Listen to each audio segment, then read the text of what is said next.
Hi everyone, this is Grandmaster Eugene Perelshteyn, and together with chesslecture.com, I'd like to welcome you to today's video. Now, today I want to share with you a very instructive game played by my student who is about 2150 strength or so against a similar rated opponent. And since this was played online, these days, everyone is playing online. Nonetheless, the ideas from this game are very instructive. Now, the opening is called the Trompowsky after the moves d4, knight f6, bishop g5. A lot of people are afraid of the Trompowsky because it's quite a rare opening. On the other hand, people who play it really love it. So it's one of those openings that you either love or hate. But as a black player, we want to have an answer for this opening, specifically a setup that we really love. So I'm going to recommend to you a setup from my black book, starting from the move c5. I've actually played this move c5 multiple times with great success, and typically white player either pushes the d pawn or takes. In this case, white took the knight, and 80 to 90% of the players here will play g takes f, which is considered theoretically better try. I actually like an unorthodox e takes f, away from the center, but opening the bishop for a huge attacking potential. Now, what is the drawback of e takes? Well, we're going to get ourselves a static weakness. He plays e3, d5, c3. This is a clear-cut weakness. This pawn on d5 is called isolated queen pawn, or as we call IQP. White has a very solid defensive structure, and these double pawns a little bit weak, right? But it's the d5 pawn that's extremely weak. So your natural question is, well, why are you voluntarily creating the static weakness? Isn't it bad in the endgame? Aren't you going to get in trouble? And my answer is, you're absolutely correct, right? If white gets to the endgame, and if white even manages to trade one of the bishops, the c5 bishop, white will have a free advantage. But that doesn't mean that black is worse. You can say black is statically slightly worse, but what does black have in return? Well, first of all, rapid development, right? We have to count development as a very important thing in chess, and the bishop pair, which could come in handy, especially when you are attacking. Now, in this game, after castles, white still needs to get the knight out, the bishop out, the king out, and only then we can say these guys are roughly, developmentally about the same. However, in this game, white plays bishop e2 first, trying to be very, very smart about preventing the bishop g4 pin. Thinking, okay, I'm just going to play knight f3 next, castle, knight bd2, knight b3, knight d4, slowly outplay black. Well, that is, of course, wrong thought process, because black is not going to sit back and wait. Black has some really cool ideas. And my student plays queen b6, immediately hinting this pawn is a liability. You push it to b3, this pawn becomes a liability. If you push it to b4, the bishop can swing back. And white actually played queen b3 exactly using that thought process. Statically, in the endgame, he is better. He's going to open the A file. He may push for b4. And he may be right. He may be a little bit better in the endgame. But here comes the real cool idea. Queen c7. Shocking move. And white player realizes that this pawn is free. Why would he put the queen on b3 and not take that pawn? Right, he knows bishop e6 and d4 is coming. He says, well, that's free pawn, guys. And now, guys, we come to the next realization. In chess, time and material are connected, meaning that every time white is wasting precious moves rather than developing his pieces, for example, right, he wasted 1-2 moves. Did that help him develop? Nope. He's actually going to waste a third move with the queen after bishop e6. And guess what?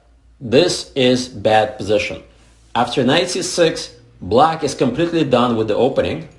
White, on the other hand, still hasn't got the knight out, still hasn't castle, and still hasn't got this knight. White is 3 tempi, as we say, right? Time, we call it tempo. 3 tempi behind in development. Are 3 tempi sufficient to be down a pawn for black? Absolutely yes. There's so many gambits, especially the e4, e5 territory, right? That the great masters of the past, such as Paul Morphy, played, where they would give up pawns or pieces just to force their opponent's king to get stuck in the center for a big attack. And here comes the real answer why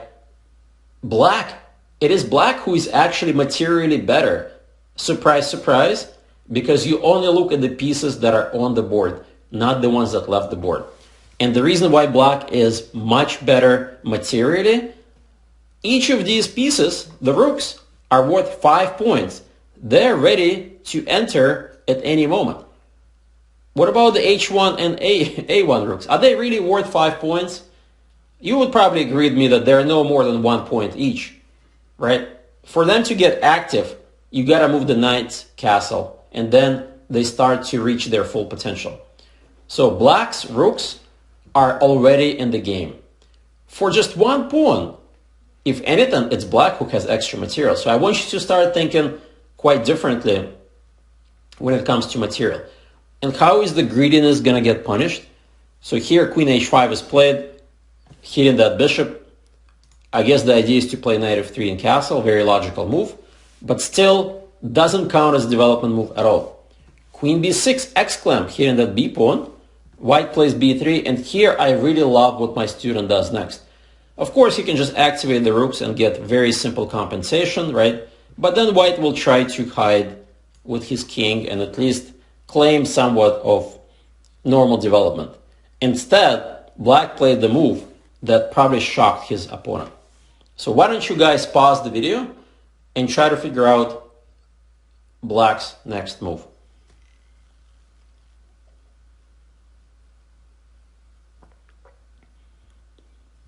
And if you need more time,